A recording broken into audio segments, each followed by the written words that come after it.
Hey y'all, hey y'all, hey y'all! It's Tuesday. It's Taco About It Tuesday. You know we're gonna talk about it. We're gonna make everybody uncomfortable, I'm sure, at least once in the show, and if not, we'll do our best to try. John, how in the heck are you? How was your weekend, my friend? My week's going good. My week is, I got a lot of stuff to do. You see my board back behind me that I always keep filled up with my daily activities. It's I do. It looks a little overflowing. crammed. It is, and I'll tell you later in the show how my yesterday went. What a freaking circus! But it illustrates why I get involved in local government stuff. You're gonna really love the story, Sandra, when we get to that part of the show, the local government part of the show. Yeah, it's great. My office, you can see my office slash workout room slash music room slash real estate office slash insurance office slash man cave slash studio. Um, we used it last night to rehearse. We had some people over and getting our music together for the event on the 13th. Sounded really good, by the way. I'm a little worried, though, honestly, for myself because I have a gig Friday night. By the way, Johnny and the Sensations, Friday night, Pacific Yard House, starts at 8 o'clock here in Conroe. Come out and check it out. You have a good time. We do all that stuff, all the songs you know and love. Come check it out. But I got the gig that night, Sandra, and then the next morning early, I got the prayer event, the Full Armor of God prayer event that I'll be singing at. And I'm a little worried about that because, I'm getting old. So it's hard to What? do the voice thing, You're getting what, John? I don't. No, That doesn't no. sound right. No, I was trying to quickly pull it up, but I couldn't because I couldn't find the exact thing. But all of your slashes remind me of the Slashy Award from Zoolander. Oh, that was Fabio won the Slashy Award for being the greatest model slash actor. The Slashy. The Cafegimatorium comes to mind when I think of that. The little schools had a Cafegimatorium. Exactly. It's a multi-purpose room. You just do everything. Anyway, so that's what's happening. So what have you guys been doing? You've been out there running the roads again, you and Walter. And where's Walter today? Is this a Where's Walter day? It's always a Where's Waldo day. He's so he was on the border yesterday, but today he's up in the Permian Basin, so he's running all over the place doing what he does. I was in Fort Worth over the weekend for Dad's birthday, and he had a big old gig with his band, and I made his German chocolate cake, and it was fantastic. And you know what's funny, John, is people came up because we lost power. We had a really bad storm come through the night before. So we lost power for like 10, 12 hours, something like that. And my goal was to get up in the morning and make the icing. Well, when you make German chocolate cake, the coconut icing, the coconut part, you have to heat. Yeah, and Dad only has an electric stove. And so I'm like, well, we might just have cake. So we waited finally. And then, I had to start cooking like the chicken on the grill and all that kind of stuff. So we fast forward. I just barely got done cooking chicken. And finally someone comes up and they said, is there going to be, well, I'm just going to ask, are you making that chocolate cake like you made last year for your dad's birthday? Because we're literally waiting for that.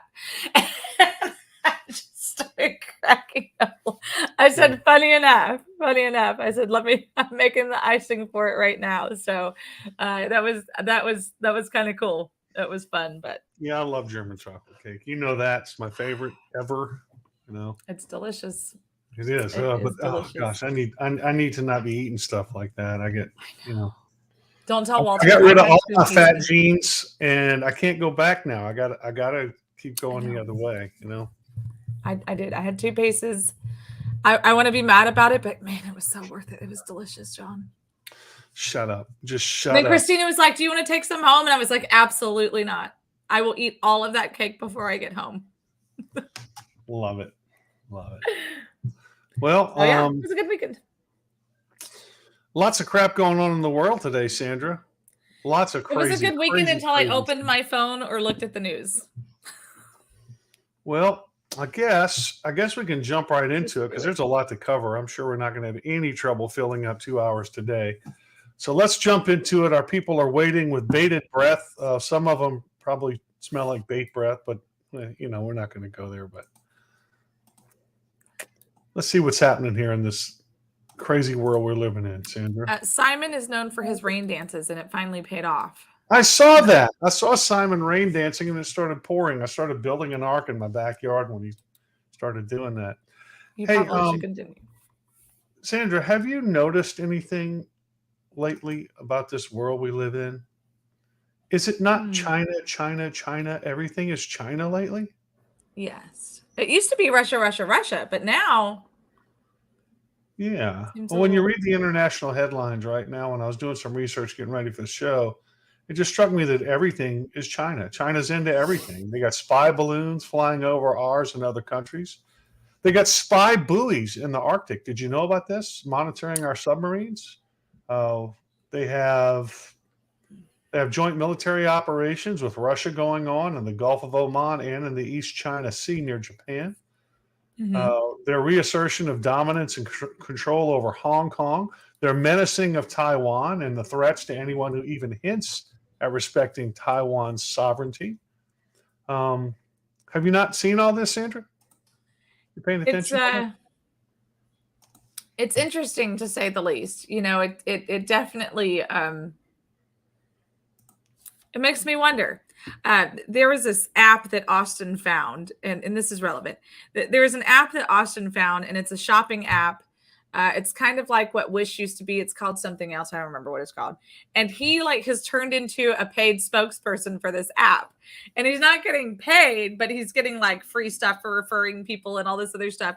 And so he's like, Mom, you got to get this app. You got to get this app. And so he's showing me the app on his phone. And I said, Austin, literally, could you just watch my show just one time? Just one time. And he looks at me square in my face and he goes, Mom, literally know what you're going to say. Because China is absolutely taking us over. But my plan is while I'm getting free stuff, they'll be like, this guy has helped fund our war. So we will make sure we kill him last. That's all I'm doing. It's preservation now. I'm like, stop. Well, China is also, I mean, they obviously have an extensive spy network, right? They definitely go into the deep trenches. They're stealing secrets. They're stealing technology. You make bang bang with fang fang. Me give you money. Me love you long time. Eric Swalwell.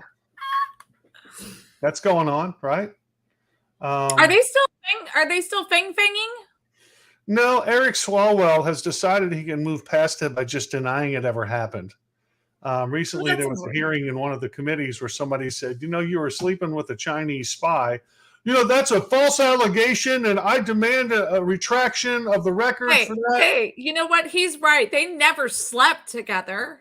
She left. Yeah. There was no cuddling. Yeah, so he had his outrage, and he said, he's making these unproven accusations against me. And I'm like, whatever, dude. Nobody thinks these are unproven accusations. They know exactly what you did, boy. Come on.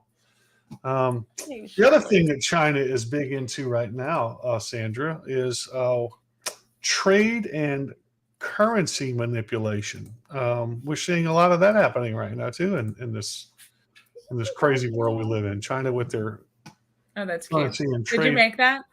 That's cute. No, that's pretty cool, isn't it? Money. There's money in it. It is money in it. Yeah, so that's happening. The other thing that they're doing now is if you go to their country and you even the money go?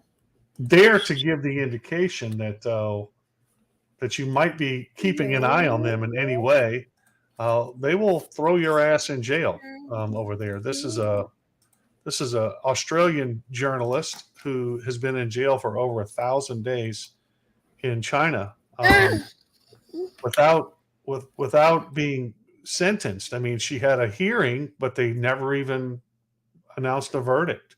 So they're just holding her over 1,000 days. She's got 2 children at home in Australia. One's 11, one's 14. And they're just holding their mom over there. No reason, just because they can.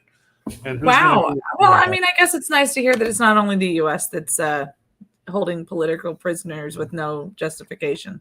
Thank you.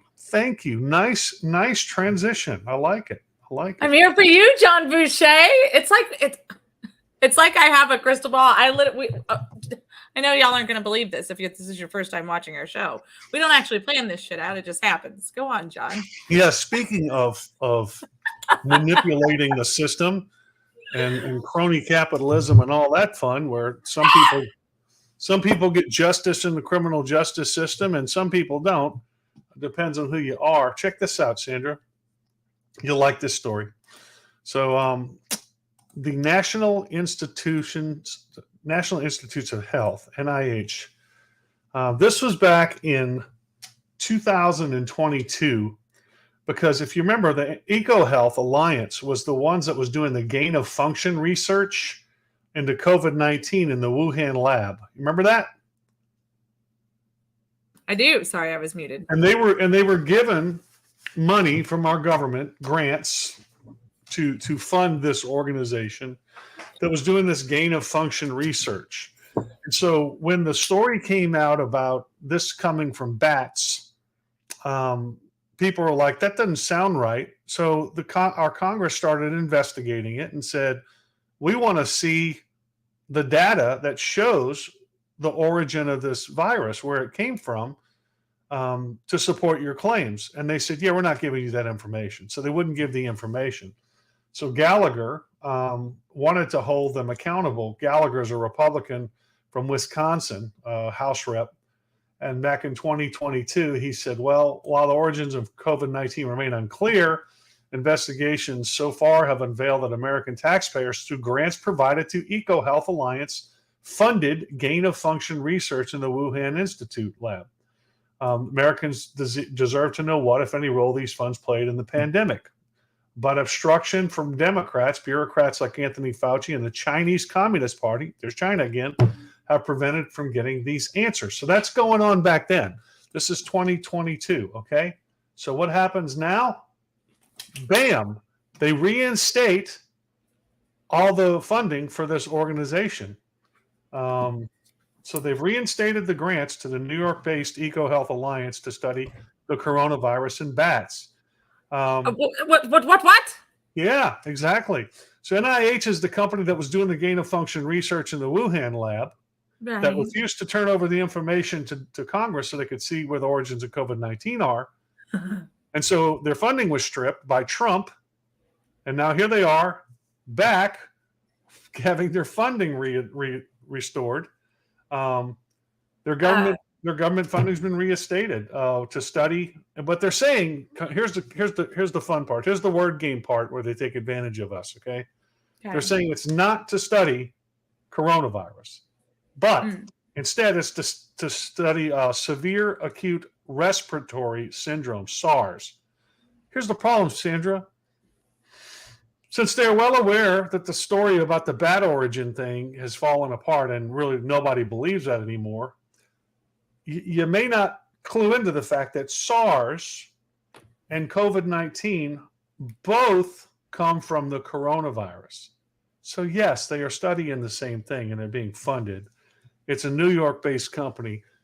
How hard would you have to dig to find out that this company, some high-ranking Democrat has a nephew or something, or daughter, or somebody that's benefiting from this? Yeah, they're being probably not very hard. Gifted all this money to study something that we already know has been debunked.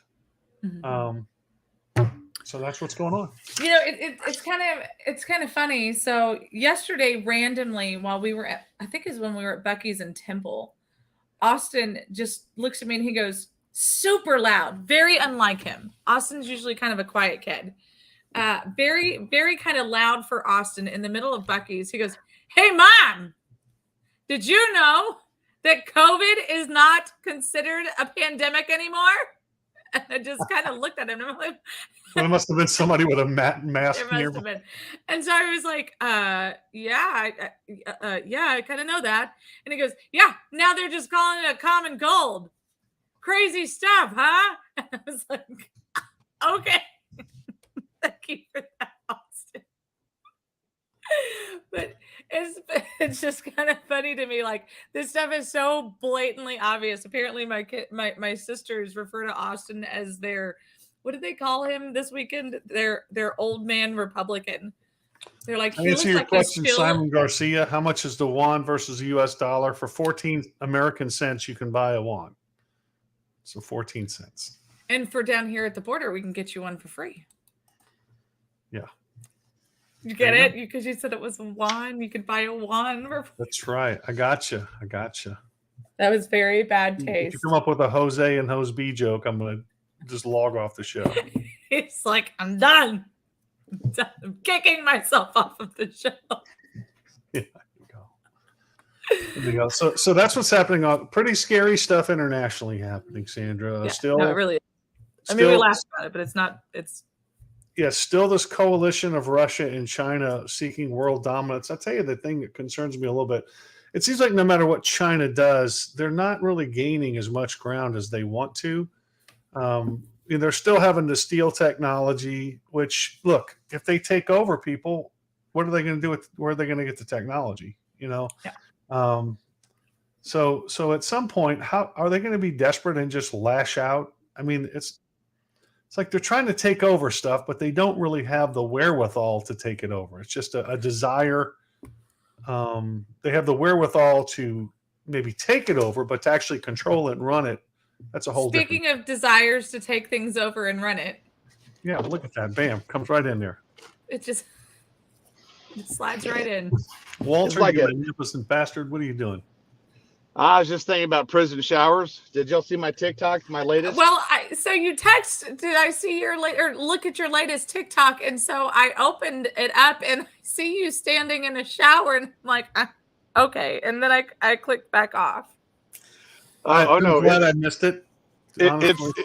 It's not a creepy shower video, although I was like, dude, I could totally put this on my OnlyFans account.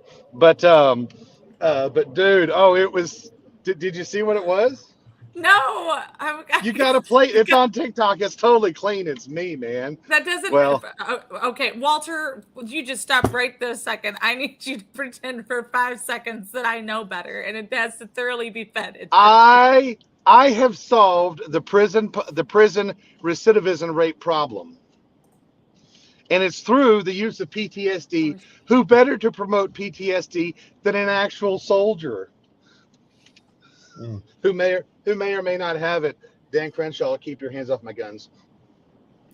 Does PTSD stand for? Does PTSD stand for penis too small? Damn it! What's that stand for? No. It's prison trauma. Shower drama. There you go. Oh God! Okay, I'll play this. It's creepy. It is creepy. But it's funny. Go ahead and play it. I haven't seen it, Sandy. Okay. All right, TFL fans, here it is. Dun dun dun dun dun. Oh God, here we go. Here we are, folks. Don't worry, this will be quick. It's not a creepy shower scene. Just wanted to show y'all something. On this gym right here in Crane, Texas.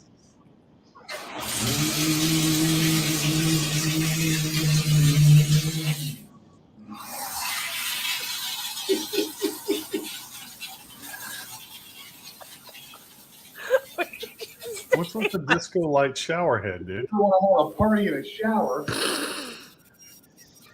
You know, talk about PTSD. Imagine putting these in the prison showers. Them fools would never be back for seconds. Back to the cell block. Yes, I said that. Sorry, Miss Tibbs. I said it. What did you wait?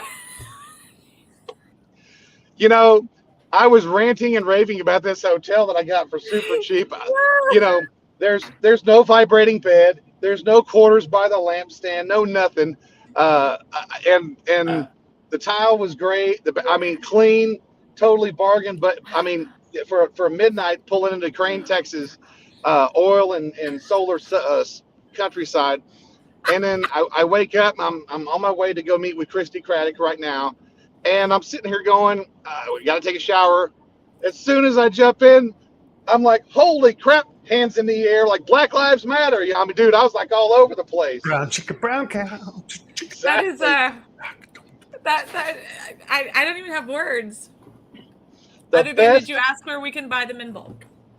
Oh, I no, but those were the only people that would answer their phone last night, so I could, I'm finally sleeping in hotel stuff. I no longer sleep in a tent on the back of my truck, and I'm like, holy crap, man! I mean, that's a party if I ever saw one. That is, I know at Five Below they sell like things like for your teenagers' bathrooms and stuff that like are disco lightish, or your kids' Well, bathrooms. that was 6 and above. I don't know what to do with Five Below. I'm keeping those comments. It's like right here. I'm just drinking coffee this morning, Miss Patty, but apparently I need something stronger for today's show. Well, anyway, let's move along. Let's move past the disco shower thing for a minute. That's No, my daughter lives in Allen, Texas, and she texted me the other day about the mall shooting, which was very close to where she lives. Now, NPR, interestingly enough, Walter, you'll like this. Where's it at? This is the NPR. I want you to check this out, okay? What we know about the deadly Allen, Texas mass shooting. You go ahead and scroll down here. It says what they know about the shooting. You guys aren't going to believe this. White supremacy. Evidence suggests the shooter held far-right extreme. People, That guy looks like a Trump voter. Yeah. no doubt. They said he has a tattoo, RWDS, which stands for Right Wing Death Squad. Who told them that? That's what it stood for. Just like I just made up something that PTSD stood for. They just make stuff up. And they put the Proud Boys in there. They linked them. Well, I mean, John, he's very clearly a white supremacist as a second-generation American. Hey, what did I say? What did I say, Sandra? So white supremacy in Texas, you can get it just like you get your rice. You can get it in white or brown. Well, apparently Garcia lived with his parents, and I guess the police went to his parents' house to discuss his right-wing supremacy views, and they had to bring a translator because they don't speak English.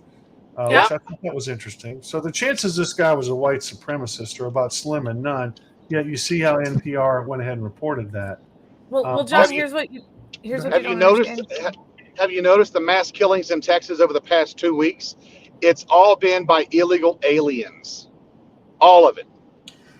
No, see that we're going to get to that one next. Meanwhile,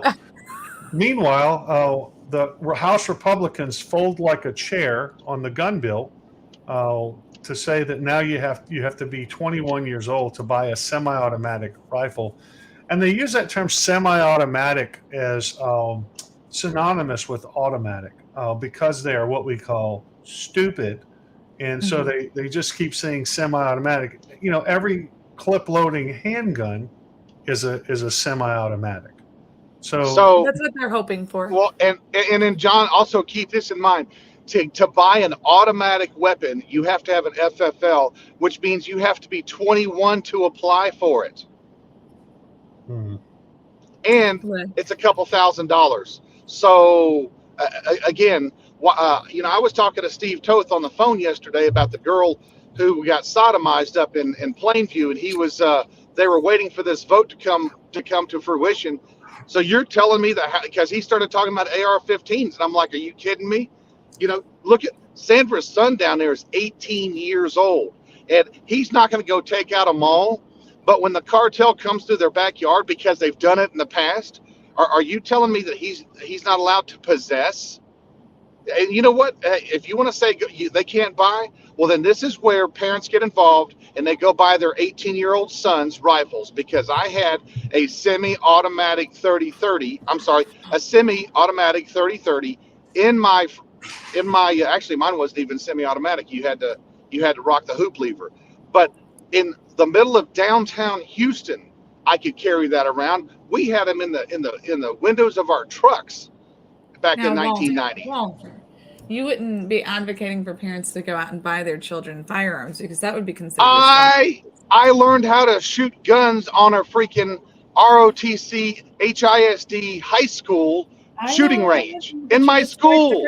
supremacist. I carried a gun to school almost every other morning Wow. into the school, and yet, what did we ever do? The gun never went off by accident, and I never pointed it at anybody. And we never had those issues. And why? Because kids these days get to, those people back then fought for those video games where you kill people, and that's what kids do these days. They learn how to kill people starting at 6 years old in front of Xbox, PlayStation, all that crap. Look, but in this, look, none of this has any. Let me rephrase that. It does have everything to do with it, but all of this is being. The real conversation here is that it's white supremacy and it's guns. Darwin Bodecker is a good friend of ours. He actually owns Texas Gun Shows. He had Bank of America shut down all of his corporate accounts 2 or 3 weeks ago, and then he said, "Hey, let's talk about how there was 2 mass killings this week in Texas, and only one of them is being talked about. The same number of people were killed at both. One was done with a gun and one was done with a car, but we don't want to talk about the one that was done with a car." And both were done by illegal aliens. The open border Hold on a wall. second. That's another white supremacist. Happened there. He's a Hispanic named George Alvarez. They're talking about in Brownsville, where he just mowed down a bunch of people sitting there on the side of the road, killing 8 of them. That was a pretty bad. You're talking about you used to have guns in your car when you were in high school in Houston, Walter. I'm from New Orleans. I'm from the Louisiana public school area where we had guns in our cars too. In fact, we would teach driver's ed, and you could take an advanced course in drive-by shootings but you need parental permission to do that. Yeah. And where did all those people go? Where did all those people go? After Hurricane Katrina, they all came to Houston. They were still voting in Louisiana, but they all came to Houston, and then they finally became registered Houston voters. That's not fair, Walter. They were voting in both places. Don't be right. $2,500. George Bush gave them all $2,500 to relocate, and a credit card. Yeah, we would locate. That's how they could afford to go back and forth and vote, and then they had to. No, Sandra, wrong. They brought the Louisiana voting polls to Houston. They literally brought the ballot boxes, machines came to Houston, and the Louisiana voters voted in Houston. They didn't even vote in their own state. That's It was Republican. That's the modern version of the Louisiana Purchase, Sandra. Well, no, it's the Texas Purchase by Louisiana and the cartels. Well, it's so, John, you started to talk about Walter. You're starting to talk about the guy, the not gunman, who is also a white supremacist down there in Brownsville. And the funny thing about that guy is, so he plows into these people, right? And the whole time they say that he was screaming, "Why are you in this country illegally?"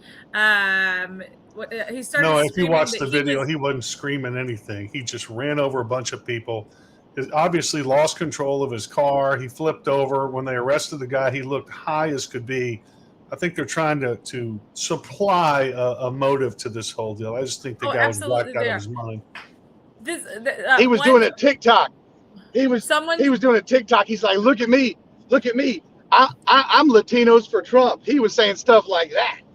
This alleged person named Morano, who is from Venezuela, said that he started saying that he was the boss and was questioning why so many migrants were here in his territory, and that the only reason that this guy didn't get lynched was because the police got there and arrested him. Wait, did he actually say lynched? Wow, that's not a Democrat narrative that is used every single day in Venezuela, is it? This is from The Guardian. Of course it was. See this white supremacist. This is him here. Venezuelans using the term lynched. History. Yep, that's the guy. John, you're a racist. I do. That guy, that guy right there voted for Greg Abbott. What are you talking about? No, I mean, clearly, and Trump. I am not a racist. I drive very slowly and carefully everywhere I go. Thank you. I am not a racist. Yeah, unbelievable. But they're trying to put the racism thing. The guy in that shot all those people up in Allen, Texas, who we're pretty sure he's an illegal immigrant. He was discharged from the Army after 3 months for being a total psycho. They just kicked him out. This guy had a long history of problems, but you see, the first thing they do is say, it's guns. We got to do something with guns, and this is a white supremacist. Well, first of all, he wasn't a white supremacist, number one. Number two, the guy went and shot people up in a gun-free zone. Gun-free zone. And he was taken out by they just so happened to be an Allen police officer in the area on another call. Had that officer not been there, if you saw the guy laying there dead, he had multiple mags on him. He was ready to rock and roll. He was going to kill a lot more people. He just so happened. Now imagine, coming to, I don't know, Montgomery County and trying some shit like that. You would get return fire immediately because all the people we have carrying here. It'd be a whole different story. Simon, I am also triggered because I'm not sure how these guns keep ending up in gun-free zones. I thought that there was supposed to be like some massive magnet in the sky that just yanks the guns away from everyone so that they can stay in the gun-free zone. Hang on. I've talked to several people about the gun-free zone up there, and they're saying that was not the case. I've got people that shop there all the time. There's certain stores. There's certain stores you can't carry your firearm into, but for the most part, they don't all have the sticker on there, and people freely go in there. It was reported that the premises was gun-free, whether it was or wasn't, whatever. But the answer is not. And a lot more of these. But the thing is okay, Walter, you just made the argument for why it would be considered a gun-free area. Let's say that half of the stores had a freaking gun-free zone sticker on it, had the 40-06, 40-7 sticker on there. Okay, so what am I supposed to do? Hey, is there a lockbox in here so that I can walk into the store? You have a gun holder at the door. It's like, yeah, I mean, it's close for your horse before so again, I'll be hole outside the door. Right, but this leads to the problem with constitutional carry. Whenever they pulled out the fact that you should be able to conceal carry in a place that has that sticker because they don't want you to trigger somebody. Great, keep it hidden. But if you're not going to have an armed guard in there ready to rock and roll, then we need to be able to defend ourselves. And the fact that the police officer was accidentally there taking a report, and I want to know what kind of report he was taking. Did somebody just break into a car? And then pop, he hears the shots? Because I guarantee you, it's Allen, Texas is in the suburbs, and the media wants to go on the narrative of, hey, look, it's quiet town America. It's this, it's that. No, criminals aren't stupid. They're going to go to the quiet parts of America where people like to do good things and they like to have their money, and they're going to rob them. Just like in Montgomery County, for years, Montgomery County's this, Montgomery County's that. Wrong. If you're next door to Houston, Harris County, you are a target. And what have we become? We become a target. You're a target anywhere in America because we let the criminal alien, we let the criminal element all around. Our judges that were voted in by the Democrats, they let people out on bond. You've got 3-time murder investigation people that are out on bond, roam around the streets until they can get their court date. Meanwhile, they kill another 4 or 5 people and end up dead. And what do? We keep re-electing the same Democrat judges because they look like you, or they look like us, or whatever that hashtag was to hire all the black judges in Harris County. They're letting everybody out. That same thing in Dallas. And Allen is a suburb of Dallas. It's a rich suburb like Sugarland, like the Woodlands. And guess what? Crime from Dallas is in your neighborhood because they ran out of shops to steal from. Everything's closing down. Allen's a fascinating story, though. I mean, they're located between, just outside of Plano and not far from Plano. And what they did years ago was they looked around at some of the other thriving places in and around Dallas and said, what do they have that we don't have? You know what they centered on, Walter? What's that? A high school stadium. So they built a big multi-million-dollar high school stadium, and they went and hired Plano's coaches, state championship coaches, over to Allen, Texas, and they started building a sports dynasty there, and that's what they did, and that's how they built their entire economy there, and it's been huge. That has been a really fast-growing place because they understood if we put something here that parents will want to bring their kids to and be a part of, then that'll help our local economy. And I had a big debate with somebody about this because they were like, one of the Republican Party platform things was no tax money for sports stadiums. And this is one of the things I separated kind of from the Republican Party on this issue, because I said, that is a big government thing you just did. You're telling people in your community, you can't invest your tax dollars in a sports stadium. Who the hell are you to tell them that? You can virtue signal about no taxes for sports stadiums, but at the end of the day, if it's my community and I want the residual income off of the businesses, the gas, entertainment, the sports ticket sales, I want this stuff for our community, that should be on us, right? Why are you making a law that says we can't do that? And Allen, Texas is a good example of why you shouldn't do that. Well, but they also keep in mind this. So they also have a very big conservative population. And when I say very big conservative population, I'm not talking about the white supremacists that are there, the GOP whiteys that are there. I'm also talking about there's a heavy Indian population, because the Indian population from the country of India, from the Middle East, they have a conservative background also.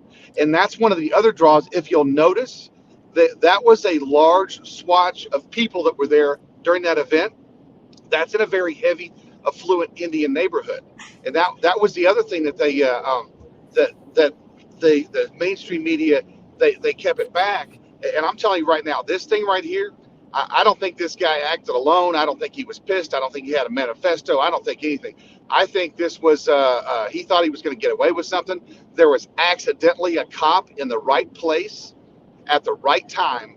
I think that was just insane, dude. I do. I think that dude had a screw loose. It was identified a long time ago. Simon says, at this rate, murder will be a $50 fine in the future. I disagree, Simon. I think they're going to issue a tag limit. You can take so many Mexicans, blacks, and whites per year, and that's it. Then your tag is full. You can't get any more.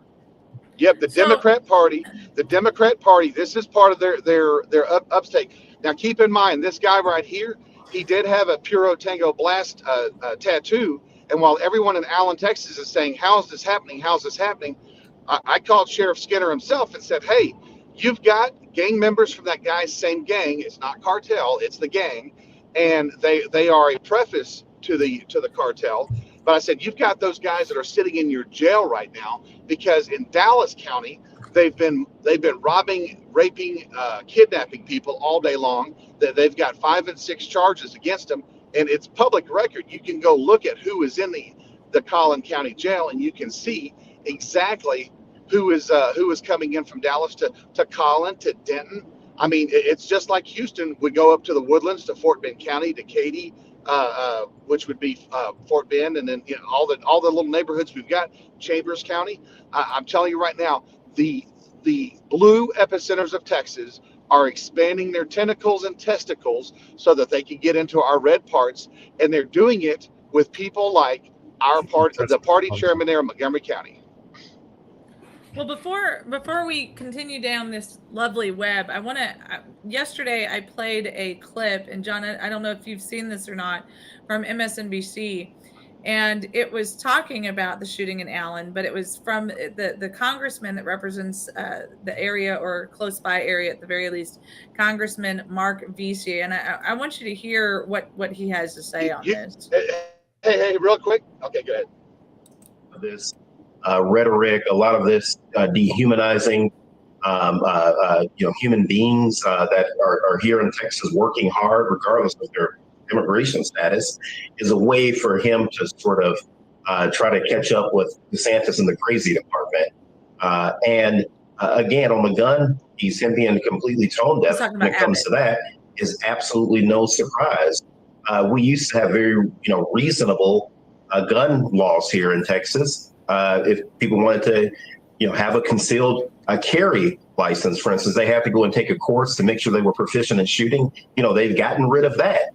You used to not be able to walk into the state capitol without a gun. Now they've taken the metal detectors down at the state capitol. You can just, walk right in into the state capitol now. So, things here are going backwards as it relates to gun safety. And I can tell you, this whole talk about gun grabbing needs to stop. I'm a gun owner. I'm never going to give up my guns. Most Democrats that I know are never going to give up their guns, but we expect for reasonable steps to be taken when this much blood continues to be spilled. Why can't we have?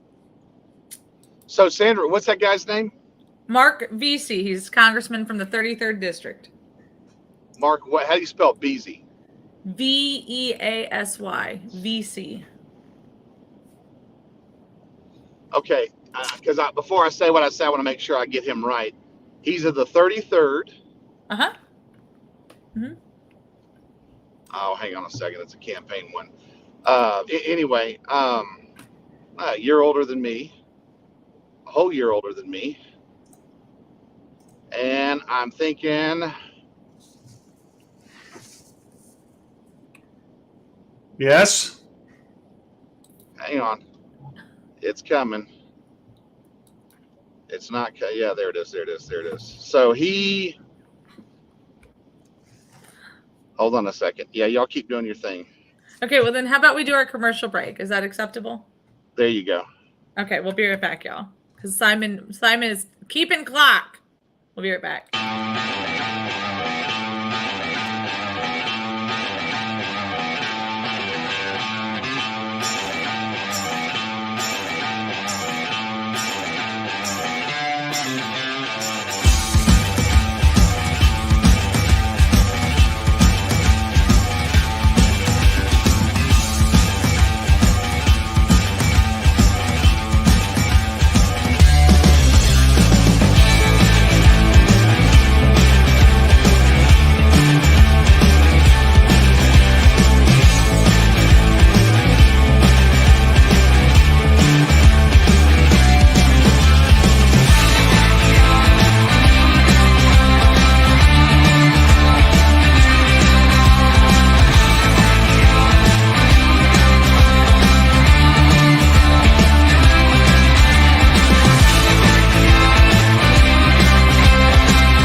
We are back with a huge thank you to our amazing sponsors, the Montgomery County Tea Party. Don't forget the first and the third Mondays of the month. Be in Montgomery. Thank you, Princess. Be in Montgomery County, Texas, in Conroe at Citizens Grill. Get there around 6. The meeting starts at 6:30. Be there or be square. Also, a huge thank you to the Vietnam Veterans of America. Your hard work and sacrifice went far beyond foreign shores as you continue to make sure that no other veteran gets the same reception that you did, and to help implement new programs and resources for veterans, their families, and their communities. We thank you for the hard work that you continue to do, and keep on fighting, because we certainly need more of that. If you're interested in hosting a commercial here on Texas Fully Loaded, help us to make your dream a reality. You can contact Walter, John, or I, or anybody else that you ever see on the show, and we can make it happen. We can do it. Let's say you don't have a commercial. Let's just say you just want to continue to support this amazing show because you love us and we love you. Go to TexasFullyLoaded.com, click on hashtag We the People Work, and you can also go to PayPal, Cash App, and Venmo at Texas Fully Loaded. Now, Walter, Miss Patty's concerned about smoke in the car because you're thinking too hard. Yeah, no. So here's the better part. So do you remember our friend Fabian Cordova Vasquez? I do, in fact. Is that who he was running against? That's who ran against this guy. He's been in office for quite some time. This guy represents a good piece of Tarrant County. Again, the other Harris County of Texas. This is the GOP's problem and fault right here. This guy's been a state rep since the early 2000s. He obviously got into Congress into the 33rd. This is what we actively went up there and fought against. This guy lies. He's LGBTQ. He's for abortion. He's for everything that's anti-Texas. Guess what subcommittees he's on? He's on the space subcommittee. He's on oil and gas subcommittee. He's all for burning down the Gulf of Mexico and putting up windmills. This guy is anti-energy. Why did the Tarrant County GOP not get off their ass and unseat this prick? Years ago, 2018, they could have done it. Whenever Ted Cruz and all those idiots that went around the state saying, we're going to keep Texas red, we got it. And we almost lost with a 3% margin of win. Why? Simon, he's talking about that jack wagon that I played the MSNBC article on, Congressman Mark VC. Dude, but I tell you what, VC, in his last election, he got more votes than all the other people combined. I mean, that area is so freaking blue. 105,000 votes. Fabian Cordova Vasquez only got 39,000 votes. So John, how do you unseat a guy like that? So John, here's how you almost beat a guy like that. The guy that was a part of the Dominion Systems, who was working for the Tarrant County Elections Office, who was one of the patent holders of the voting systems. That's how you defeat him. You freaking fix our voting, because that Tarrant County has a history all the way back to 2012 of having fraudulent elections, just like Harris County. And I'm not going to go into the whole Dominion voting system stuff, but the guy that was up there was from Venezuela that worked on that. He was a foreign national that got hired with their elections office. So this guy worked under Hugo Chavez whenever our elections were going sideways in Texas. And did anybody do anything about it? No, because the Republicans swing the deals to keep these guys in office. This guy could have been pulled out as a state rep. This is what you're going to get, because we're getting rid of Sheila Jackson Lee. In 15 years, this is what we're going to get in Sheila Jackson Lee's district, because Harris County Republican Party fails to work in her area to conservatize people that are tired of living in the ghetto. Well, you mentioned the election integrity issue. Alan Vera, we lost him last week. Died of a heart attack. This morning, Brandon Creighton sent me a text message saying we do have an election integrity bill, and I said it would be a fitting tribute to dedicate that bill to Alan Vera however you do that, because he died fighting for an election integrity issue. He was one of the founders of True the Vote. I met Alan Vera here in Montgomery County when we were testifying for an election integrity issue.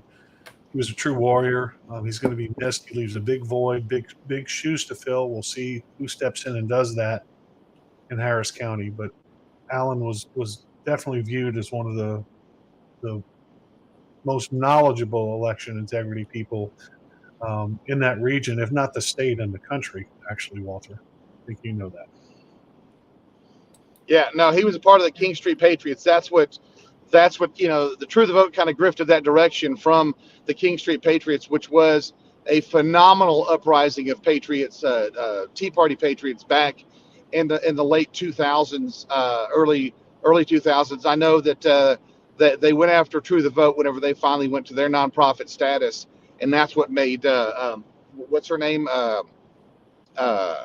Catherine Engelbrecht, such a big star. She had to go sit in front of Congress, and they, people like Kevin Brady brought her in, and Alan Vera was a part of what happened there. But yeah, this is why. Remember also that's a couple years after who was it? Didn't Brian Chris start the Tea Party? Oh, I'm sorry, that was just a T-shirt.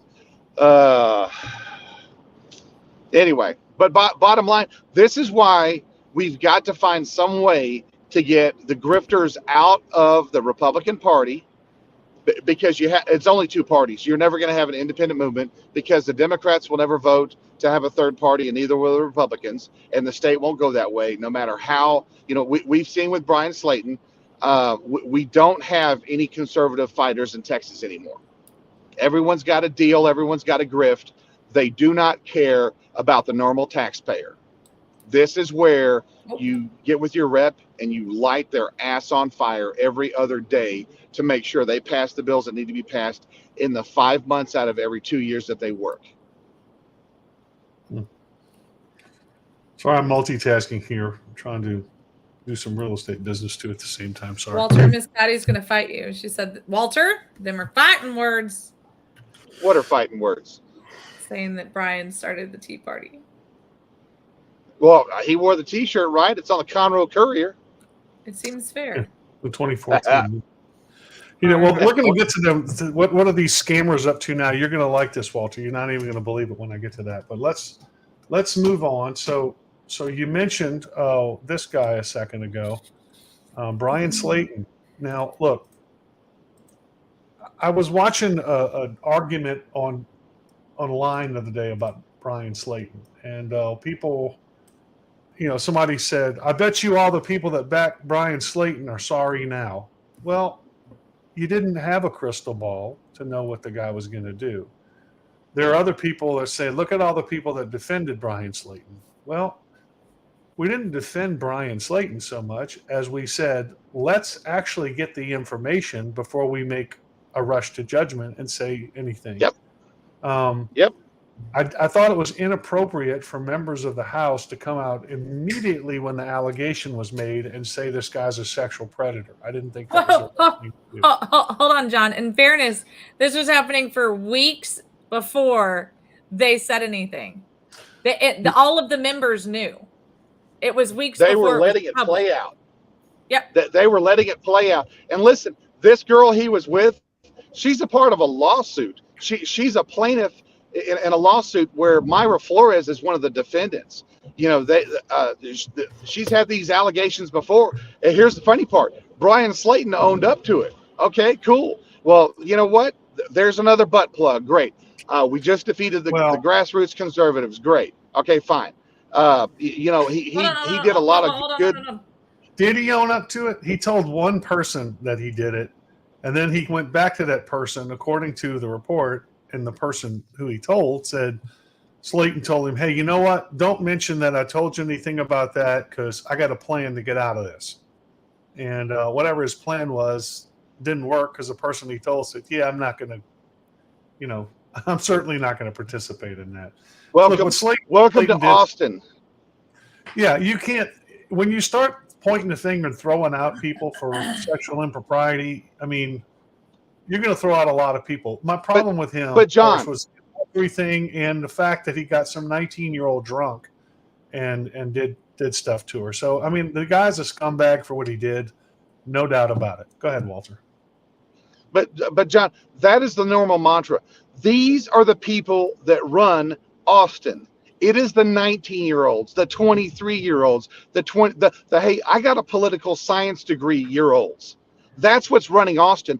The amount of bills they put out there, there is no way for these legislators and senators, there is no way, period, at all for these guys to be able to vet all of the information. That does not happen. And these kids get in there and they play jockey ball with our freaking lives, and our party lets it happen. We don't hold our legislators accountable for who they hire. And for the most part, there's a pool that the state capitol allows you to hire from. So not everybody can be hired to work in the state capitol, i.e. that means not everyone is vetted. Do you know how many Democrats are working in Democrat staffers are working in Republican legislators' offices and vice versa? And they think this is a good idea. This is where we need to have the human resources form happen. I mean, you need to the fact that you've got people from all over the state, from the other side of the state, working for a legislator because they get put into his office. Oh, he's a great guy. I love him. I worked for a Democrat last time. I worked for a Republican the time before that. One that was a rhino. This one's more conservative. Bull crap. These legislators need to be able to vet their own people, put their own people in office. Because it's the deep state Austin. It's Moscow on the Republic, just like what we've got there on the Potomac. Yeah. Well, if you look at what happened here, they took a 5-person panel or whatever and sat down and reviewed the case and interviewed everybody. 2 of those people were Democrats on that committee that found Slayton. They found unanimously that his behavior, his actions rose to the level of expulsion, and they voted unanimously for expulsion to present to the House floor. So Slayton was about to be expelled from the House, and he figured he'd go ahead and resign before being expelled, because an expulsion means political death for you. I mean, now people have a short memory. Next time he runs, he'll just say, "Oh, that was a bunch of BS," and I had personal matters I had to get out, and he'll try and recover from that. He ain't running again. He ain't running again. Okay. He was having home problems last year, and anyway. Bottom line is, you go to Austin, they sink their teeth into you. That's what you get. Well, and anyway, here was the thing. So we pretty much kept quiet on the issue on the show, and I believe I did publicly state if it's anything less than consensual, then hang him. Right? Yeah, we also wait till the information comes out. Responsible adults. It seems reasonable to be a responsible adult sometimes. Well, hang on a second. Hang on a second. Let me finish the statement. Do you remember the initial charges? He raped her. That's exactly the first thing that came out. Was it not? Well, yeah, it was rape. No, it was underage. They said underage staffer, and that's an interesting play on words, because underage for drinking, yeah. Underage for consensual sex, no. Exactly, which is why we made the statement if it was anything other than consensual. Now, the part where it starts getting fuzzy on the consensual side is she was, there was tons of drinking involved. I have sources telling me that she's actually really in love with him and has been for quite some time. Yeah, I've heard that she lost her virginity to him, all of this other stuff. So, I mean, how do I say this without saying, there are girls who love older men and men who love younger girls that are all of legal age. And women will always go for, I don't know. It doesn't make it right. I'm not going to try and justify any of it, but it's not shocking that any of this happened. It is shocking because we expected more from Brian. Well, you know what is shocking? Is Longoria and Johnson, who were the 2 Democrats on the 5-person panel, after they reviewed the facts regarding Slayton's situation, they suddenly became aware and concerned about people being too young or compromised to consent to life-altering decisions. But I'm sure they recovered from that moment of clarity and common sense just in time to vote against the bill that prevents gender modification of children. Yep, exactly. That's the point right there. Yeah.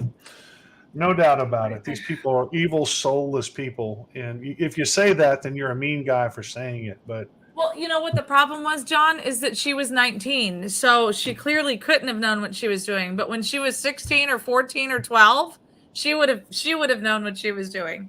yeah, that's what I said. They're going to Especially rewrite their bill. especially if Brian was a woman. They're going to rewrite their bill to say you have to be an adult below the age of 12 to make the decision. And of course, And only this decision. the lazy Republicans are going to vote for that bill. Well, it says adult. Well, you actually got to read, people. Well, I got a question. If we're in charge, if the Republicans are in charge of the House, how did we lose? So we lost that bill where they raised the age to purchase to 21 firearms? The Republicans went back and allowed that to go through. It's got, most people don't think it's got any chance of getting through the Senate, but the point is, usually the bill was dead, and then after the Allen shooting, all of a sudden it got revived, and now it's going through. So, and here's the thing: so how does the 30-year-old with a gun equate to buying at 21? He was still 9 years over the limit whenever he went and killed everybody, and he was an illegal alien. Yeah. Well, he may not, because what I read was he was a second generation immigrant, I think is what I read. I don't know how that's supposed to work out. His parents were probably not here legally. But if he's a second generation, does that mean that did they come together or was he born here? I have questions that I have not been able to get the answers to. And like John said, he was look, when the Army kicked him out for being a weirdo, I can't help but wonder, is this going to be like the same situation like with our Sutherland Springs shooter, where they actually, the military, the Air Force said, hey, this guy should never possess a firearm, which was part of why he was being kicked out.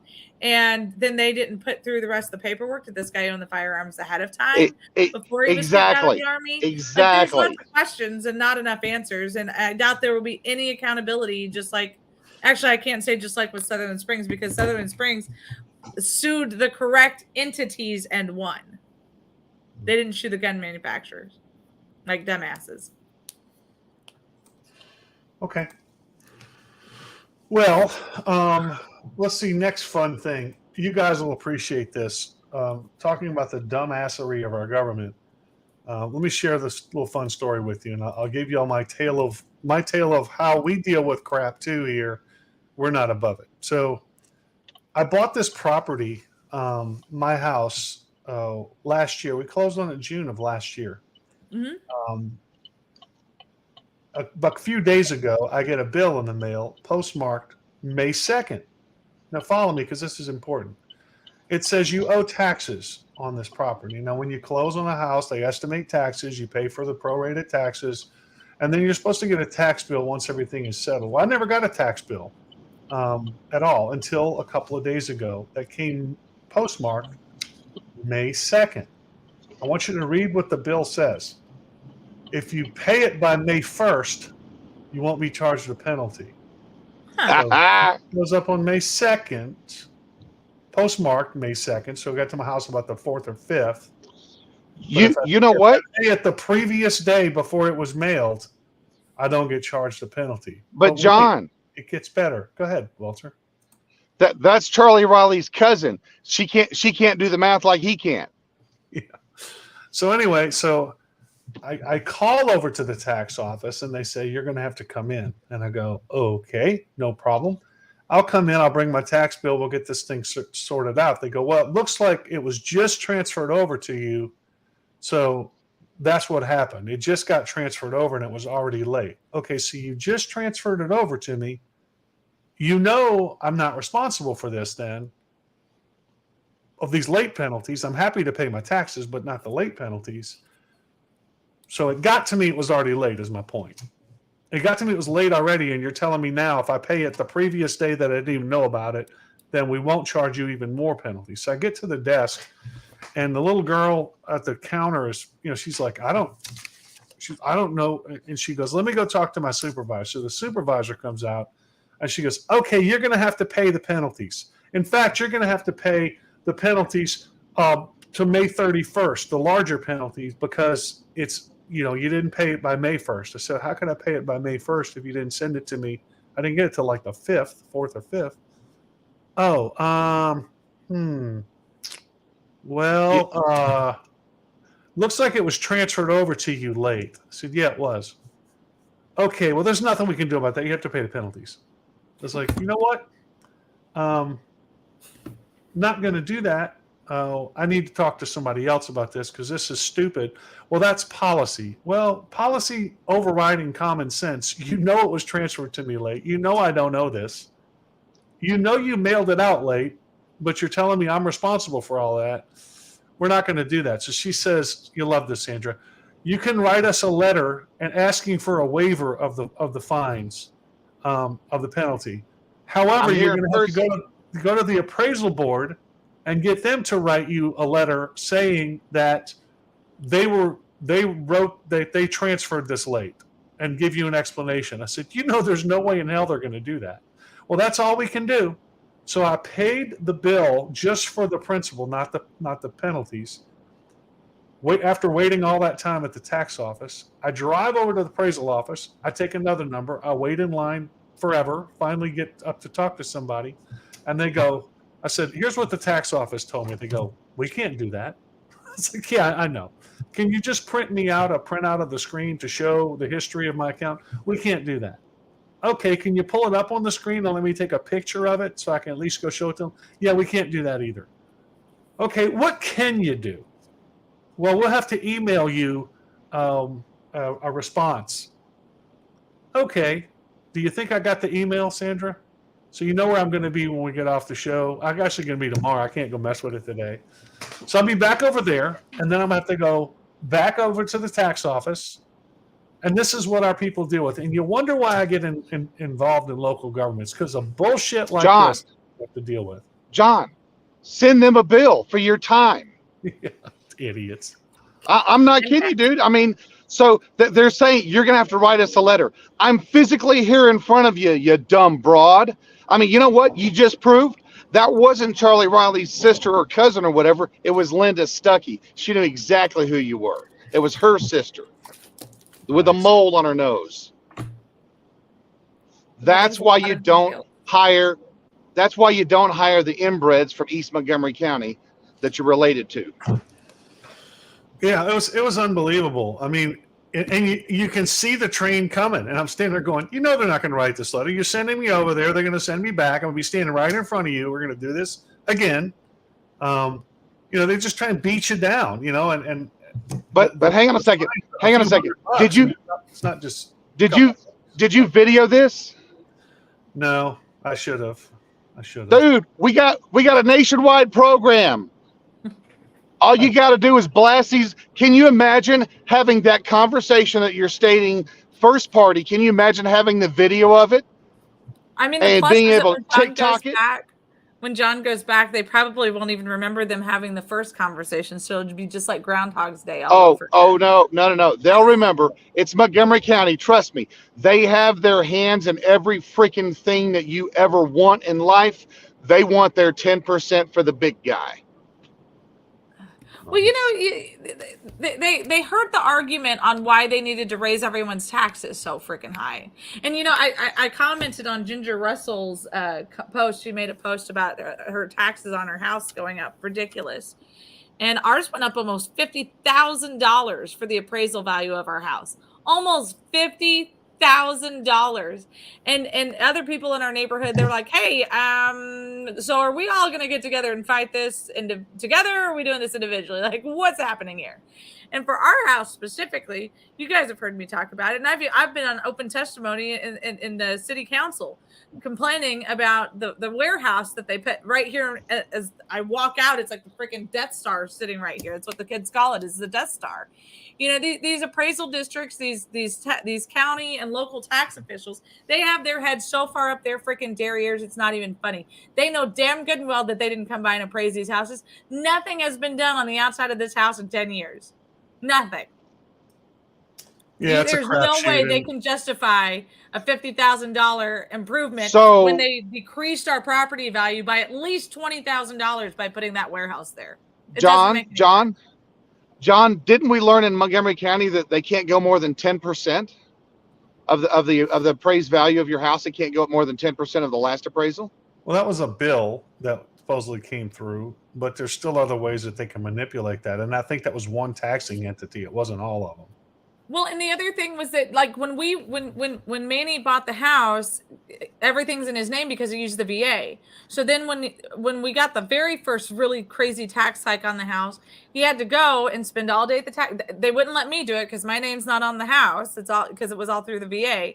And they're like, oh, no, this actually works in your favor because you're a veteran. You use the VA to purchase this home, claim this as your homestead, and then you won't be affected by a tax increase like this ever again. Meanwhile, the VA has no one to help you out because what are they?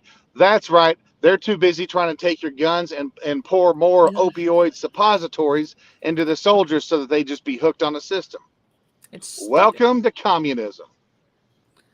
So yeah, no, there's going to be. What's funny is I'm pretty certain, wasn't there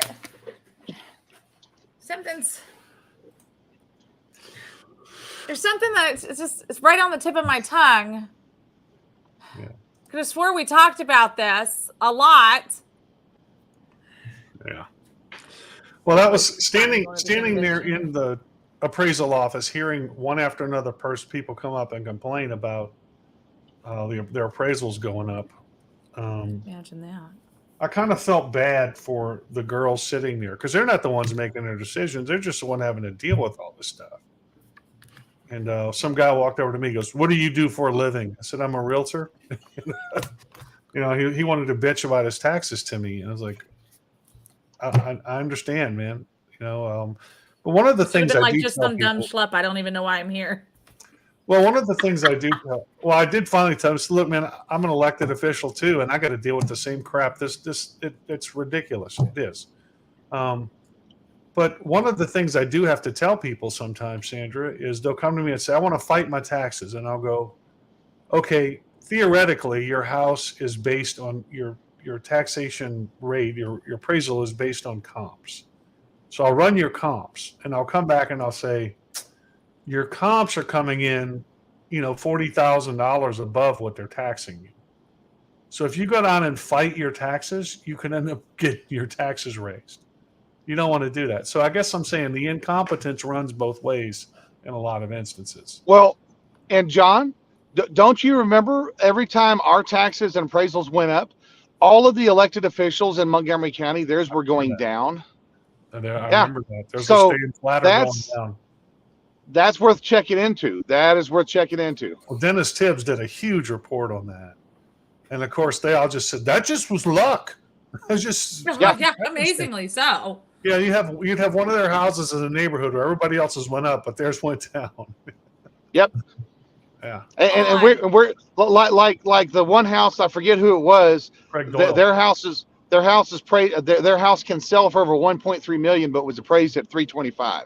That was Craig Doyle, I'm pretty sure. Okay. Yep. That the county judge. Hello, and also the county commissioner for that area. Yeah, I mean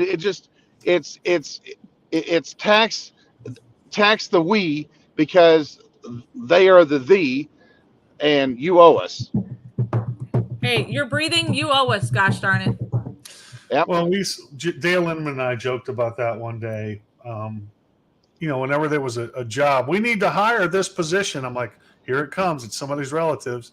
And Dale said one day, he goes, yeah, of the 600,000 people in this county, Charlie Riley's wife is the only one capable of answering the phone for a 6-figure job every year.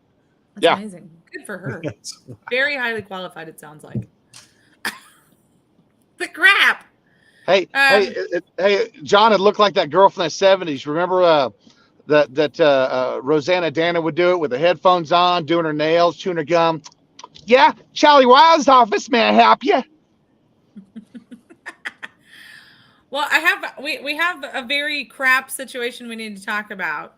But before we do, I do want to make the exciting announcement. Yesterday was our first day back on YouTube.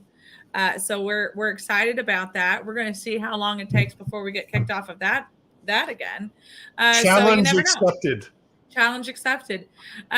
So on yesterday's show, the majority of the show yesterday was speaking about an incident that's happening in Plainview ISD. It's just outside of Lubbock, between Lubbock and Amarillo. They had a 6-year-old boy forced a 6-year-old girl to give him a blowjob underneath the table while they were all working, supposed to be working together.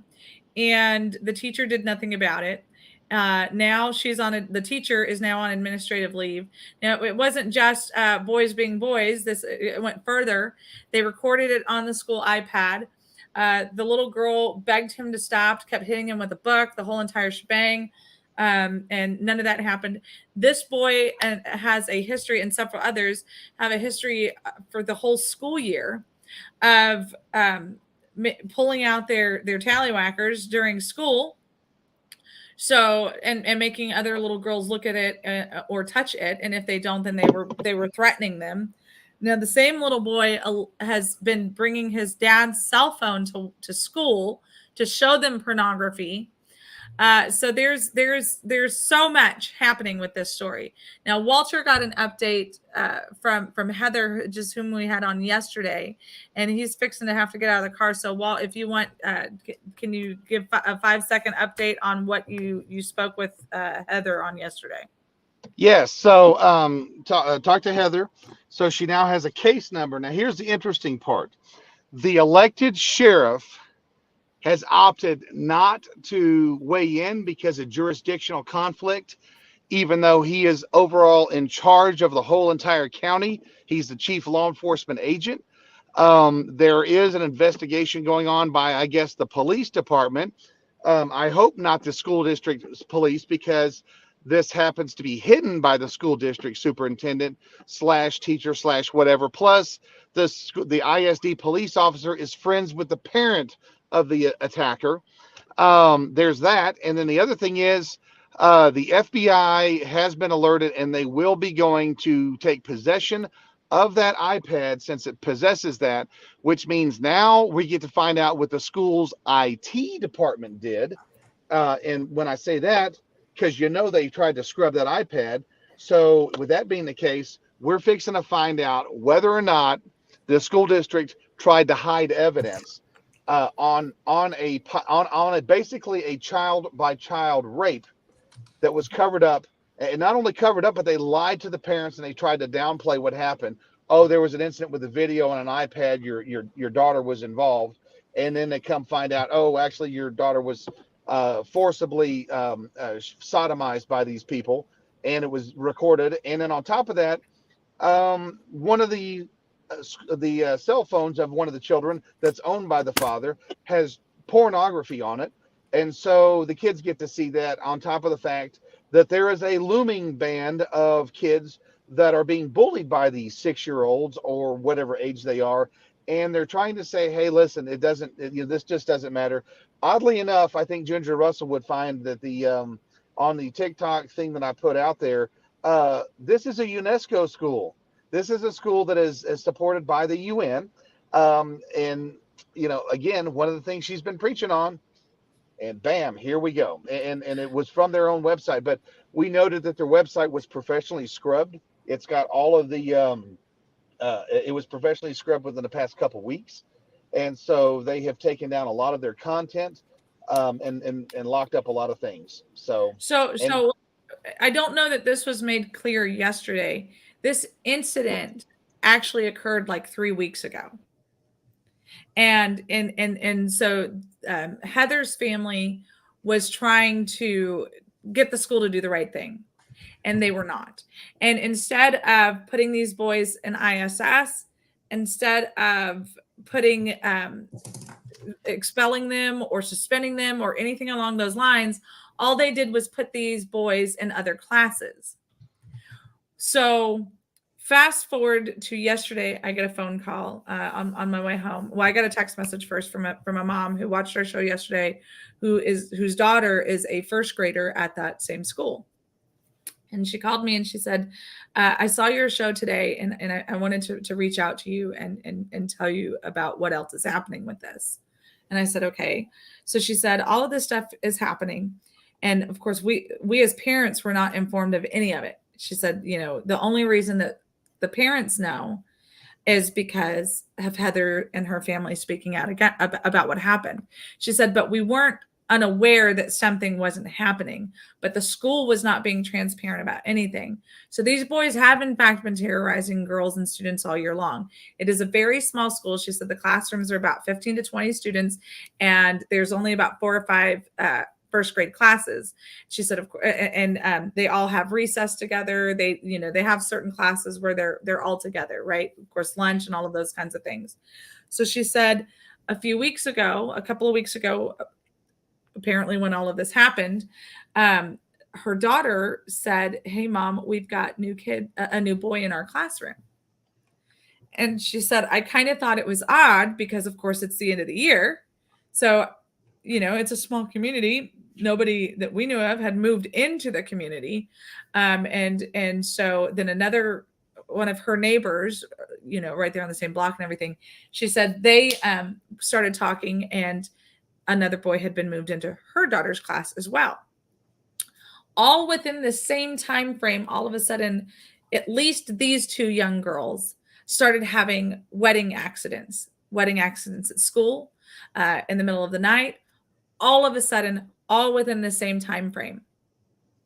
And they said, the mom said when she called the school to find out why this child was moved into her daughter's classroom without the parents being notified, they said that it was not a matter that they ever consult with parents on, and that students are allowed to get moved in and out of classrooms without anybody saying anything, because it's none of their damn business, essentially, is what she was told. And so she went back and forth with them for a while. And finally she said, well, you know what? I'm going to come and pick up my daughter then. And she gets to the school and she said, Sandra, I go ahead and have lunch with my daughter. I go and pick, if I pick her up early or whatever, or when I pick her up, even just regular, the second my daughter sees me, she gets all excited. She's like, mommy's here. And she comes running and, acting like a excited first grader. Right. And she said, when I got to the school, my daughter is sitting very somber and very just not herself at all. And she said, I had no less than 5 people come up to me and say, oh, so are you withdrawing your student or your daughter from school permanently or just for the day? And she goes, I'm sorry, what? And they're like, well, we know why you're here. And she goes, okay, so what does that have to do with anything? And they're like, so are you keeping her out of school for forever now? Or are you just picking her up for the day? And she goes, that's none of your business.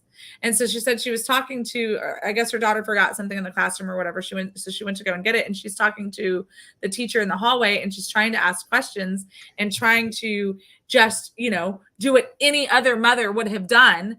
And she said, I wasn't raising my voice or anything. She said, but the second that I started pushing back and telling them that what they're doing is unfair to the students, that what they're doing is unfair to the parents, we should have been informed that this was happening. All of a sudden, the police officer for the school and another teacher rounds the corner and stood there and watched her the whole entire time until she left. She said they followed me until I left the building.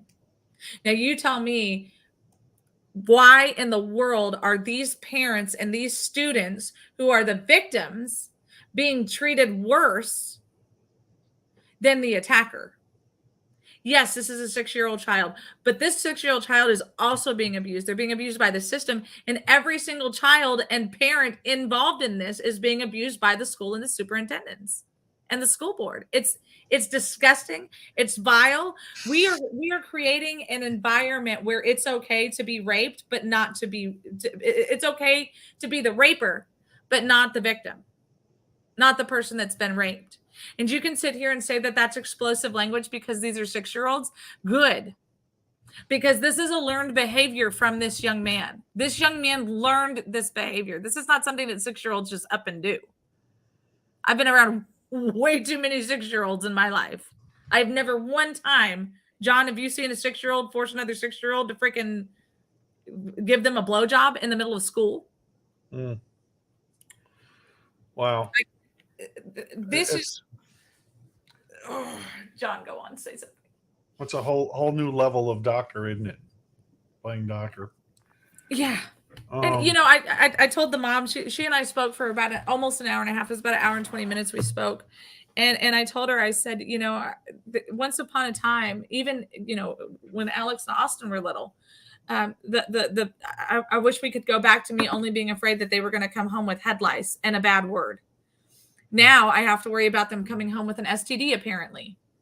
And being a rape victim in school from another student. Ridiculous. So continue to be in prayer for the people in Plainview. I have amazing teenage boys. I truly do. God has absolutely blessed me with my 4 kids. Austin was sitting, we were driving back and he was sitting next to me while I was talking to the mom, and we get off the phone and he just looks at me and goes, "Mom, you know that those little girls peeing their pants like that, that's a sign of abuse. That's a sign of sexual abuse." Right. And I said, "From the mouths of babes." My 15-year-old is over here going, "Mom, these girls have been abused." And then he looked me in the face. He goes, "Hey, are you going to go up there?" And I said, "Well, here's where it gets fun." So it's like an 8-hour drive. Apparently it's an 8-hour and 49-minute drive, just as an FYI, from Laredo to Plainview. And I said, that's the same morning as Arthur's, or it's the same day as Arthur's award ceremony. And I have been a terrible kindergarten mom this year. I absolutely cannot miss and will not miss his award ceremony. And I said, so as soon as it's over, I'm going to rush up there. I may not get there when it starts, but I want to be able to be there and support these people. They're asking if I can come up and help them and, talk about options and, kind of like in a group sit down and whatever. And he looks at me and he goes, "Hey, Mom, can I go with you?" And I said, well, you have school. So, I don't really know what you think you're going to be able to do. And he goes, "Look, hear me out. You're a grown up." I'm not. I just started laughing. He goes, "Mom," he goes, "at this point," he goes, whatever punishment they would give me for stopping a 6-year-old from raping another 6-year-old, I don't even care. He goes, "The whole thing is vile." Yeah. Wow. He goes, "If I got to spend time in juvie for protecting a little kid," are you guys waking up to what's actually happening here in America right now? Like, these are real conversations we're having to have with our kids.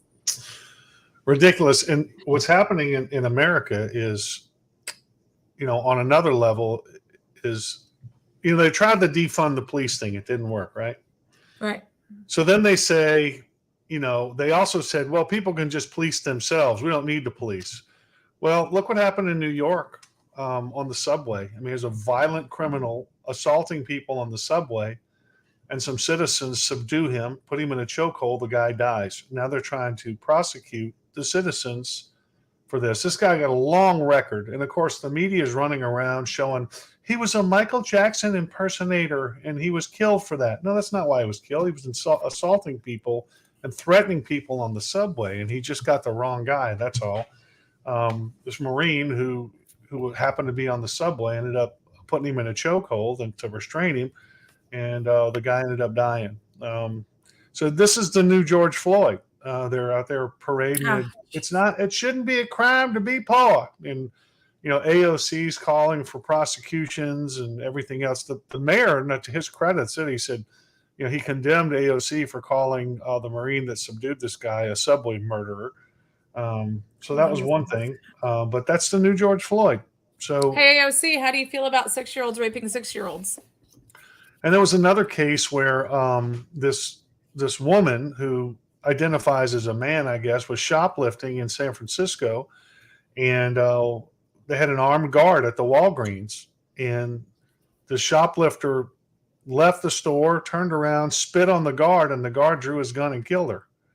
And so they tried to prosecute the guy for murder. And the DA in liberal San Francisco said, nope, the woman escalated that to a robbery when she was stealing the goods and then turned around and spit on the guard. So, so they're trying to make a martyr out of this person too. So this has become the criminal justice system for sure. Speaking of criminals, makes a good transition. Really Locally. quick, I did one more, John. One of the things that we talked about yesterday on the show was that they had closed down the school Monday, the 8th, because of the public outcry about what was going on. While that mom and I were on the phone yesterday, late afternoon, they got a text message saying that they will continue to have the school closed today because of the series of events that are happening. Okay. So just keep your eyes on Plainview. Hashtag hidden in Plainview. Okay, go ahead, John. Hidden in Plainview. Interesting. It's good. Well, locally, what's going on with our party? Well, there was a case before the Texas Supreme Court. The attorney for our chairman has been told he must respond by the 15th of this month. I still don't know what's going to happen with that case. You know, courts are very reticent to get involved in political party disputes. We know that. But obviously they're listening to it to this point. They didn't just throw it out at face value and said, well, it's a political party. We don't want to touch it. Meanwhile, the rhinos are trying to pass legislation in Austin to legalize all the criminal activity they've been doing. These chairs have been doing all the unethical stuff they've been doing. They're just trying to turn the party chair into a dictator position where they can do anything they want. Nothing can be done to them. And so we're fighting that legislation, obviously. Mhm. But I've been saying for years, you know, the goal of our chairman and his political consultant wife is to destroy the party and blur the line so much that all her candidates just happen to be endorsed by the party. So they started a PAC, called it the Republican Voters of Texas PAC, and now they have the Republican Club PAC. And when people would question them, Sandra, they would say, no, the club, the Republican Club, we're just a club. We're not anything. We're not endorsing. Well, they turned it into a PAC. Of course they're going to endorse. You know they're going to endorse. So now they have shut down the Republican Party headquarters. It's gone. They liquidated all the assets. So there's no equipment, no supplies, no nothing for the Republican Party anymore. They have opened another headquarters over and called it. If you asked them, they said, "No, it's just a Republican greeting place. It's our PAC. It's not the head. It's not the headquarters." But meanwhile, if you go into Google, Sandra, and you Google Montgomery County, Texas Republican Party headquarters, guess what comes up? The PAC headquarters. Because they registered it with Google. So these jackasses have hijacked the party, and they're doing it right in your face, the whole while telling you that they're not doing it. Believe nothing of what you see. Yeah, it's disgusting. It's who they are. It's what they do. And you wonder why we need to take them on. This is why we need to take them on, because they're just destroying the party. Anyway, meanwhile, what are we doing about it? Well, we are continuing what we always do to get out the vote, to work to register voters. And we are having the Montgomery County Republican Party Full Armor of God prayer event for our elected officials on Saturday, May 13th, 2023, 9 to 11 a.m. at Grace Woodlands Church. We would love to see you there. Everyone is invited. There will be breakfast burritos there and water. And, you know, we should have, Matt Rinaldi has said he would also give us a video. He can't be there, a short video. We've also, I was told Rafael Cruz was going to provide one too, because he's in Israel. Otherwise he would have been there. And Rand Henderson is going to be out of town. He's going to give us a video also but we're going to pray over our elected officials in this county. And that's what we're going to do. Brandon Creighton, our senator, is speaking about his faith and what's going on in the Senate and the legislative priorities of the Republican Party. Should be a good event. We're going to have music there. I'll put a little group together for that.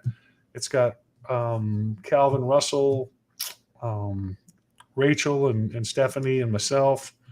And so should be a lot of fun. Rachel Bingham, Stephanie Cox, and me. So looking forward to that on the 13th. And we have our CEC meeting coming up in June at the Knights of Columbus. We only have the place for, I think, an hour and a half, so we got a lot of business to do. Usually those are open to the public. It's open to the public, but I was told to not invite a bunch of people to it because we got business to do, and the place doesn't hold that many people, so we don't want to overflow. We are going to look for another place for headquarters soon. I think. A real headquarters. Yeah, real headquarters that the party has. Odd. Well, John, we need to take our last commercial break, and then we'll do a little wrap up. How does that sound? You got it. Okay, we'll be right back, you guys.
We are back with a huge thank you to our amazing sponsors. Excuse me, of course, the Montgomery County Tea Party. Don't forget the first and the third Monday of the month.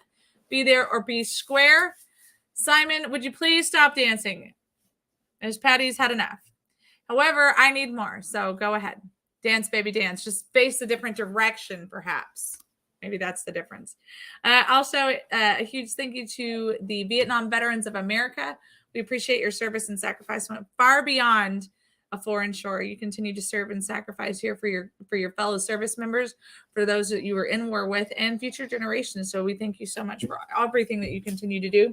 If you're interested in hosting a show here on Texas Fully Loaded, please let me know, or John, or Walter, or Simon, or Miss Patty, or or Rachel, we would definitely love to make your dream a reality. If you don't have anything that you want to have a commercial for, but you just want to support our show, you know, kind of like how you used to support Fox Nation, instead of supporting these big corporations, how about you support your favorite news station, fake station, favorite news guys, newsies? What are we? Are we like boozy newsies?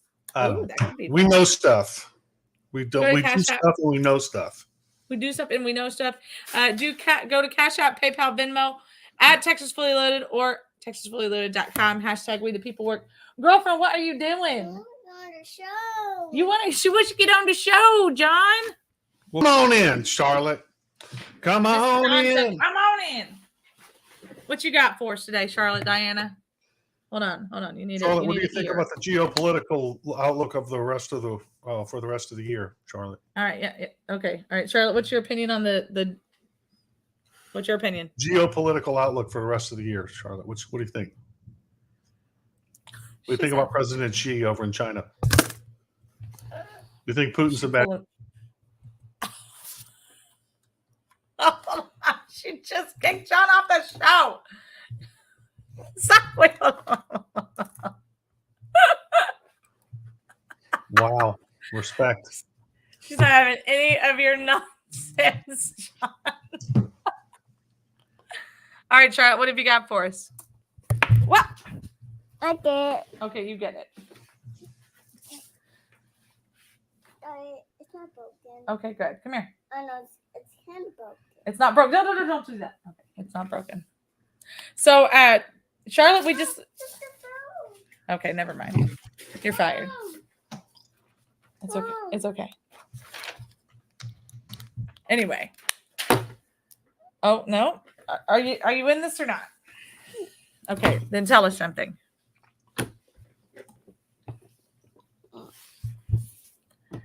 Anyway, so what else is new, John? What else do we have going on here? Oh no. She does not like Chinese food, interestingly enough. She likes her mommy's homemade Chinese food, but not stuff in a box. Isn't that right, Charlotte? Oh, she needs the jellyfish of wisdom.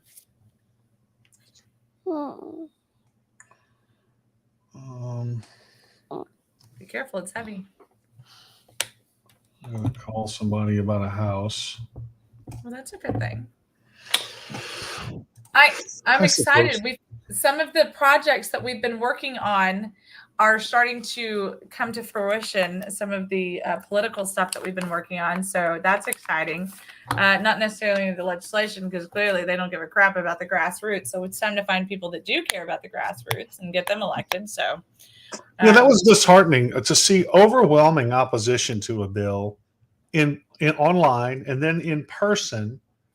And then when the final session comes up for the election committee, they held it off of the roster because they had people there opposing it, and then they call a session the next night, late at night, and pass it through anyway.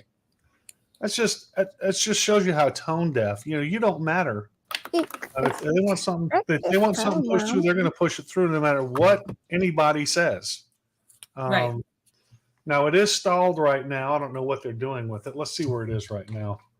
They don't know what they're doing. The dictator bill is. What did you say? On the screen, so we can all look at it together. Can you hear what she's saying? Nope. Okay, good. She's like getting right on the microphone and whispering something, and then she's like, so I'm like, I don't know what she's saying. This is HB 4636. So testimony was heard overwhelmingly against it. That's when we went to Austin. And so it was left pending in committee. They didn't do anything with it. And they consider it. Then they come back on the 24th in the middle of the night, because the 23rd they had their last actual session of the deal where they went through all the bills that were left pending, and they left this one off. Then they came back the next night, late at night, and the only person voted against it was Valerie Swanson. And so they push it through, and they just keep moving it through. 9:51 p.m. committee report distributed. And then they sent it over to calendars, I guess, where it's just sat there now since the 3rd. But I mean, ridiculous that's the process. It's we're going to go ahead and just do what we want. Don't care about you. How many of you protested? We're going to go ahead and do it anyway. Tone deaf. Well, I mean, Dade Phelan put out the word that if the grassroots are for it, then we're against it. And if you like getting lots of money to betray everyone that voted for you, then you keep doing what you're going to do. And they said, yes, sir. We do like getting money for betraying the people that got us here. Well, there's a problem when you're using the law as you're a legislator or a speaker of the House or whoever, and you're using the law to exact revenge against your political opponents. You're not using the law to benefit the citizenry of the state. You're trying to exact revenge and put yourself in a better position, a more powerful position against your political opposition. I think every one of those bastards should be thrown out of Austin. I really do. They should all be thrown out of office. But they won't be. And of course, we're going to try and mobilize against some of them. But they got people so snowed. It's hard to defeat some of them. They got people so snowed. It makes me sad, John Boucher. What are you going to do? They literally just want to. They just want to burn out the flames of Texas and America. Here's some homework for you, John. John? If you haven't seen it, look up Paul Stanley and Dee Snider's views on gender modification for children. Yeah, I saw Paul Stanley's. He came out first, Simon, and said it's wrong. I'm against it. Blah blah blah blah blah blah, and on and on. And then I guess the liberal mob got a hold of him because then he walked back a lot of his statements. Sad. I grew up being a Kiss fan. One of my first album was Kiss album. I had Kiss double platinum, went to Kiss concerts, did all that stuff. And Paul Stanley's 71 years old or something. He's got more money than he could ever spend. But even he was not immune to the liberal woke mob coming after him and attacking him because he correctly said, not to do this. Now, Dee Snider, interesting story about Dee Snider. He was actually at my house one time as a kid. No kidding. Yeah, my brother, big rock and roller, and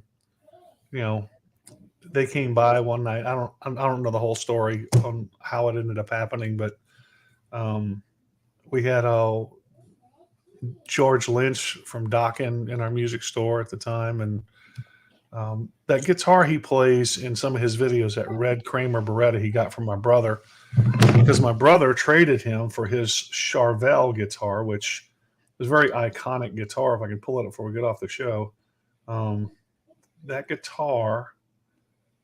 Everybody knew that guitar. That was like if you saw this guitar, it's like, hey, that's George Lynch's guitar. Hang on a second.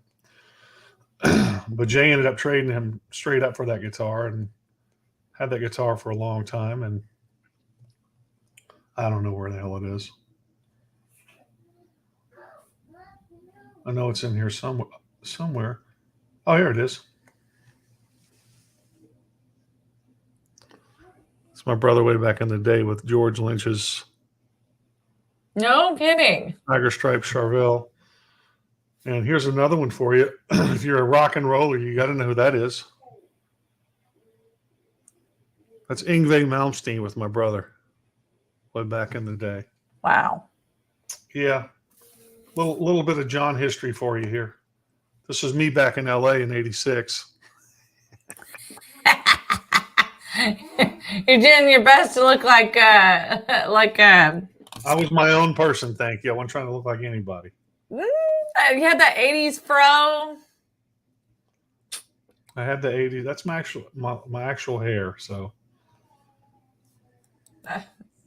Simon, you're such a fangirl.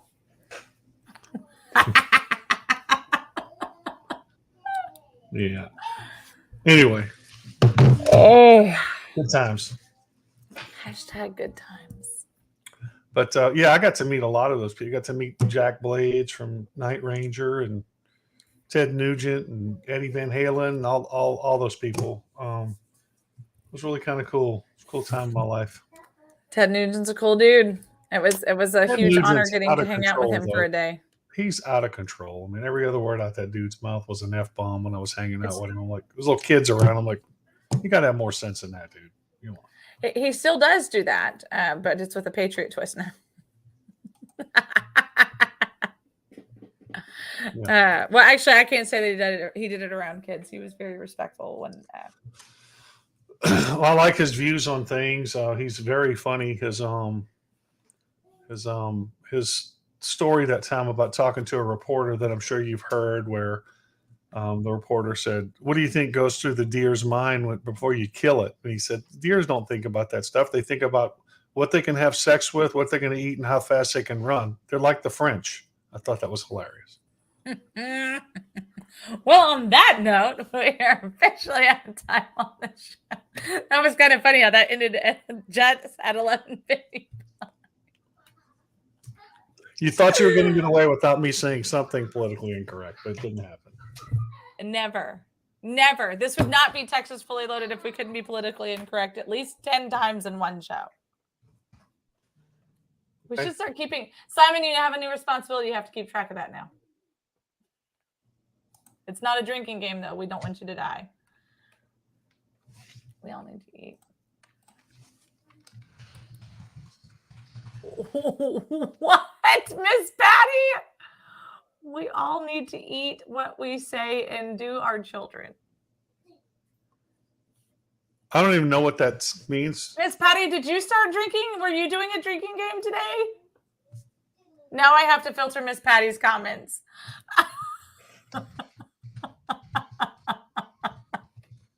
All right. Well, we love you guys. Tomorrow's the Women on Wednesday panel, and I promise you we've got a lot to talk about. So, and so do our children.